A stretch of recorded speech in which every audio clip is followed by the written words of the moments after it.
In later years, Marvel has given us a lot of bad movies, like the Marvels or Madame Web, and the more entertaining ones like Doctor Strange in the Multiverse of Madness have been few and far between.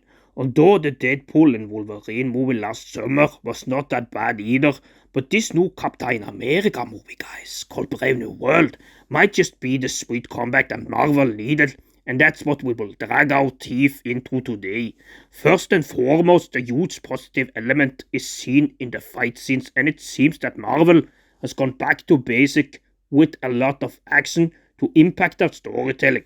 Some of those are actually scenes that put you on the edge of your seat, like those near the end when they try to stop these missiles, when the Falcon and Sam Wilson is on duty together during the fight with Sidewinder when he comes at Captain America with the machine gun and the car explodes. In addition, you also see tension in the fights during the beginning when Captain America is on a mission to retrieve this important item that they are ready to hand over to the Japanese. A last-ditch end fight with the Red Hulk is also a very tense-fitting finale in a tense, entertaining movie. A second positive with the movie is that you see very few woke elements. Marvel has simply understood that when you go full woke, you go broke. Sure, you have this ex-widow character played by Shira Haas that in some brief moments slays down large guys like Tumbleweed, but she is very little involved in the fights during the movie, and that's a good thing. A very good thing in the movie to leave the fights up to highly trained men, the Falcon, Captain America, Sidewinder, and the Red Hulk. Another shining good element to pay attention to when watching this movie is how you see the strong villain played by Tim Blake Nelson, a fairly cool villain that lurks in the shadows and does this mind control ability. Of course, he does this for revenge against the president to put him into a very bad light. Marvel has tried with a lot of female villains lately, like in the Wolverine movie, with mixed results. But here in this movie, they bring it back to basics by using two male villains in Sidewinder and the chief villain Samuel Stearns. Of course, it may be discussed whether Harrison Ford also plays a villain in the movie, but I feel he does the choices he does more out of desperation and survival rather than pure evil gain as opposed to the other two guys that I mentioned. If we mention the controversial Captain America choice to carry the torch after Chris Evans, Anthony Mackie, I feel he, considering everything, actually does a wholehearted performance here. In the role he plays, he tries to be a different hero and a different Captain America.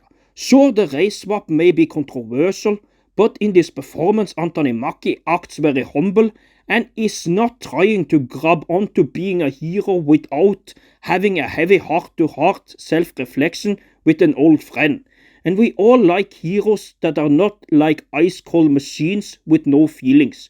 That's exactly what Anthony Mackie offers, which often, especially in action movies, can be a bit too emotional. But here I feel he gives us that delightful balance. We also need to address the actor Harrison Ford, that I feel has looked tired and lethargic in a lot of his roles in newer movies. But here I believe he actually is in fine shape as this half-corrupt president that at the end of the movie finally is remorseful and takes accountability for his actions after breaking into a full of rage into the Red Hulk before cooling down and going to jail for the bad actions that he has done. In addition, the movie also has a good hook. For me, when I am reviewing movies, the most important factor is entertainment, and that accounts for the time when the movie has action and when we are into slower parts. Here in this movie, they managed to hold us hooked into the story, especially as there is so much tension between the characters, especially between the president and Sam Wilson, but also between Sam Wilson and Samuel Stearns. One final thing we need to talk about is the comedy that also shows a bright side of the movie. Marvel is of course known for their one-liners, and you do see some decent comedy in this movie, especially during the beginning with this airdrop joke, where Danny Ramirez does this joke on Carl Lumbly, thinking he is not up to speed with technology because he is older. Another interesting thing is this song that the villain uses to be able to control people's minds. The song is called Mr. Blue, which is kinda random, but that is also a funny, well yet dark side of the movie that shows that Marvel has done efficient work this time to make a comeback play for the big leagues.